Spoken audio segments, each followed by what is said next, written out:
All right, people. So our next review is going to be for the new Zach Cregger film, Weapons. Weapons. This is the sophomore film from Zach Cregger there, who did a couple of years ago did the film Barbarian, which I liked a lot. It was a sleeper hit of 2022. It just kind of surprised the hell out of people. Word of mouth is kind of spread about the movie of like, hey man, you got to check out this movie Barbarian. It's from the director of the guy who used to be a part of the Whitest Kids You Know. And he made a horror movie, and it's pretty good. And I saw it. It was one of my favorite movies of 2022 of that year. Liked it quite a bit. So I was very excited to see his follow-up film in Weapons here.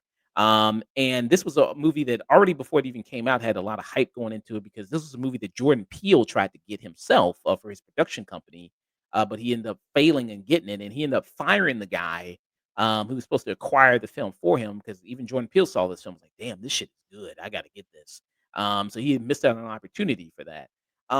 And also just the whole kind of production behind this movie because the whole I sent you that list of like the cast of this movie was completely different. It got completely restructured.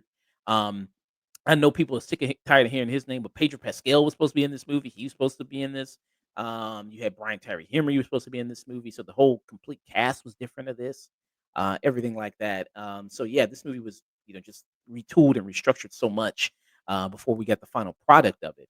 But what is this movie about? Well, I'm going to be vague about it because I think it's all about the experience of seeing the movie and what kind of is happening in the film and all the weird stuff there, what kind of goes on. The most stuff I can tell you is that you have a group of children there that are part of this classroom, and all of them go missing except for one kid.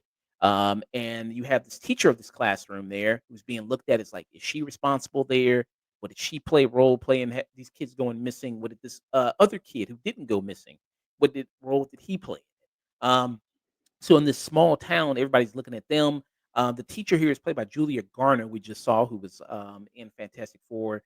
I was gonna say Rise of not Rise of Silver, First Steps. There, she was in that when she played that. She was all silver in that, but she plays the teacher there. And this movie takes place from many different POVs. You see in this town, you'll get a lot of people's different perspectives of the events that happen with the kidnapping and afterwards with these kind of children there. Like all of a sudden you see it like all these children just got up out from their beds, got out of their house, and just ran into the darkness, never to be seen again. And what happened to them, and everybody's trying to figure that out. Neil, what are your thoughts on Weapons? So I, like you, was super impressed by Barbarian, and I've just been very impressed with Zach Krieger just in general. Like you mentioned, The Whitest Kids You Know is a great comedy troupe that he was part of, and this follow-up movie, Weapons, is fantastic. It's one of the best movies of the year, and what really impressed me the most is how stylistically, structurally, and thematically different it is than Barbarian. It's not a two-trick pony. It's not the same trick over and over again. It's very much its own separate movie, its own different beast, and it's just incredible with how it builds up its mystery and how all the multiple facets of the POVs and the disparate parts add up. It's a very impressive movie and just it's a hell of a mystery. Mm, yeah. And with this movie, I mean, much like Barbarian, it's already getting great word of mouth. Maybe people are gonna check it out. Um, I mean, the marketing for it is really great because, like, motherfuckers come running at you. That's already scary enough. I mean, like, that's just kids running at you like that. I mean, that's just kind of terrifying in and of itself. And then I see people do the type of running that the kids do with their arms at the side and everything like that. People making videos of themselves doing that run. You see in some theaters, they'll have it where kids actually come out and like do it in the theater and everything like that. So you have that kind of viral marketing aspect of things um, for the movie to help it. This is kind of like if you take Prisoners and you kind of mix it with, I guess, a Robert Eggers horror film, maybe something like that aspect. It definitely plays with a lot of different genres, much like what Barbarian did. Of like, it starts off kind of maybe like a romantic kind of comedy, meet cute type situation. Then it turns into more horror aspect, and I think that's what you have here. You have Josh Brolin, who, if you've seen Prisoners, very much is playing the Hugh Jackman role in Prisoners. There, the very super overly concerned father. Of course, he's over. I mean, his kid is missing, and he's gonna do is like, I'm gonna do everything in my power and obsess over getting my kid back. And he's very much that playing that type of role there and trying to investigate and really pick apart what happened to his kid and all these other children there in this town. And I thought that was really great. And with a movie like this, a horror movie like this, it's all about, are you gonna be impressed about what it's leading to and what it's building to and what the final conclusion is gonna be? And I think that may differ for some people. And I liked what it led to. I liked what it built to. I think it builds tension in a good manner and it has a great payoff.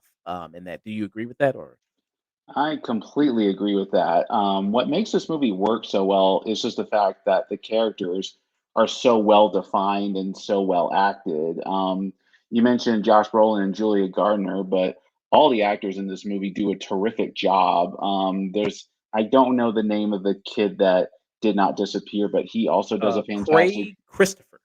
Yes, he does a great job, and all the characters that you eventually meet are all super compelling and well developed, and it's that strength of the character and the mystery that really makes this just work so well as a whole. This is a movie that starts out as, like you said, a mystery about what happened to these kids and when the world's going on. But it turned into a really creepy movie after a while. It manages to balance the mystery and the horror aspects of it incredibly well. This is one of the it's such a well refined, polished, executed movie on that level. Mm. Zach Cregger is really great at building tension, playing with suspense. Because there's so many times in the movie where you're expecting something, a jump scare to happen when it doesn't happen, and that is even more scarier than when the jump scare actually happens. I think at times there, and in a cheaper kind of lower grade, it would just do jump scares every chance it gets. But here, he knows how to really play with that suspense and the buildup of it to leave people, I think, on the edge of their seat and really do that very well. And I think Zach Cregger is very effective at that, which I think is one of the really amazing things about the movie. There, I loved about it. What do you think about that? Yeah, that is definitely one of the best aspects of it. What also really just impressed me is just, there's a lot of different characters that aren't necessarily related to the central mystery at the beginning. But what really impressed me is just how well those characters how well you realize those characters fit into the mystery overall, and how much depth and complexity is added to them. Josh Brolin, he is, like you said, he's the father whose kid is missing. He does great, but I want to give kudos to Julia Gardner. She's the teacher whose kids disappear, but at the same time, she's not a 2D character. She is a very faceted, very flawed character in her own right. And despite her making some troubling personal decisions, you feel for her and her desire to help, solve this mystery and figure out what's going on. And it's super compelling just how well all these disparate elements just add up together. It's quite something. Mm. Yeah, Julie Garner, and then there's layers about her character that get revealed more and more throughout the movie. That you think she's just this, perfect, sweet, maybe innocent teacher there. All she's just good, but then more stuff with her that she's kind of fucked up in her own right. Um, It's more thing goes on with her, and yeah, just about like, the different POVs really help the aspect of the movie where, everybody has this like, you know, they're all pieces to the puzzle that are all coming together and all, add to the larger picture of things, which I think is very cool aspect of the movie there. And if you've seen Barbarian, there are very much a lot of similarities in Barbarian in terms of his filmmaking style that you see carried over into this movie here in his sophomore film with Weapons, which I thought was also really great there. Yeah, you go ahead. Yeah, say something. Yeah, I was just thinking, you are right that there's a lot of similarities to Barbarian, just in terms of like how the shots are held and what kinds of things in the camera Krieger and the film will focus on, and it really does a great job of just contributing to the tension and mystery of the movie. But yeah. Yeah. And this is like a short little kind of clip from the movie here, that you kind of deal. But just yeah, I mean, just what they kind of do with here is really good. I find it. Let me show a little bit here. Hey, I want to talk to you. I don't think we have anything to say to each other. Yeah, I think you have a lot to say. You and every other person in this city. Believe me, the message is loud and clear. I'm the problem. Got it. You know what? I think that's the first honest thing I've heard you say. You are the problem. What, you want to get in my face? You want to threaten me? I'm not. Nobody's threatening you're you right barking now. up the wrong tree. Oh, Okay. you know what? This whole victim persona that you're taking on, it might have I mean, that's just scary in and of it. Like somebody just come, just full stop running at you like that. I mean, that is just terrifying in and of itself there, which I think that they do a great job with that. But Yeah, yeah, that scene is super tense just as it goes along, and it's just every other scene is like that. Every other scene is super tense. It's super scary, and it's not always scary in the most obvious ways. Because you have the guy running in broad daylight, which is not like a typically terrifying image, but at the same time, the way the story unfolds and the way the scenes are composed just really make these unconventional scenes and imagery just really, really effective and scary. mm, so what will be your final thoughts rating for weapons? My final thoughts are this may not be as outright scary as Barbarian, but I think this is just as good. Zach Krieger, he this is a move. This Zach Krieger is a guy to look out for. He has clearly demonstrated he knows what in the world to do with horror and mystery movies, and this is lights out. This is one of the best movies of the year, and I will be remembering this for a while. This is a very high peak cinema for me. I loved everything about this. Yeah, I think this will be on my list for best movies of 2025. Pretty been a good year for horror. We did our best of 2025 so far. I had a couple horror movies on there, like Bring Her Back, like Presence. I think this will also be on the list as well. Yeah, very very strong sophomore film from Zach Krieger. This is better than Barbarian. I think both are great. I think both are great for their own reasons there, and I think he does a great job directing both films. Um, happy to see this movie, an original film, getting great word of mouth, getting doing well at the box office right now. This had a budget of 38 million. So far, it's made 92 million, so it's doing pretty Whoa. well there. So that's pretty awesome. I recommend checking it out if I highly recommend checking it out. I also give it a high peak as well. Yeah, just to see some great cinema in theaters. Check out Weapons there right now. Uh, Very awesome. So yeah, two high peaks for us for weapons in theaters. Awesome stuff there. I can't wait to see what he does next. He actually has an. He's actually doing a Resident Evil movie. Is his next movie?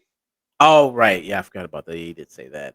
We'll see. We'll see. Maybe he does. Maybe he's finally going to do a good Resident Evil live action adaptation. Maybe he'll finally crack the code. Well, Uh, that's the thing is, he's easily the most qualified person to ever make a Resident Evil movie. So, like, even if his Resident Evil is just pretty good, it's going to be light years better than any of the other Resident Evil movies we've ever had. So, fingers crossed. But I trust him. yeah, and I think this weapons was also based on a whitest kids a sketch. I What's think. it? Yeah, there was a sketch of their whitest kids. There. I don't know if you have you. Are you familiar with the program at all? Much. I haven't seen every single skit, but I've laughed very consistently at every skit I've ever seen from them. And they actually kind of re-released it because of this movie. And I think also Zach Cregger released the movie. August 8th was the day that the one of the cast members from Whitest Kids, passed away. So he released it on that there. Uh, Trevor Moore, who was like the main whitest kid you knew. Yeah. So this was, I think, this that it was kind of based on was this skit right here. So they re-released it here as Okay. well, and so they detail. So if people want to check it out, there, the Weapons is a sequel. There, you got kind of going on. But Trevor Moore, that's the guy on the left right here, and Yeah. so yeah, very awesome there. Yeah. So that was our thoughts. Weapons.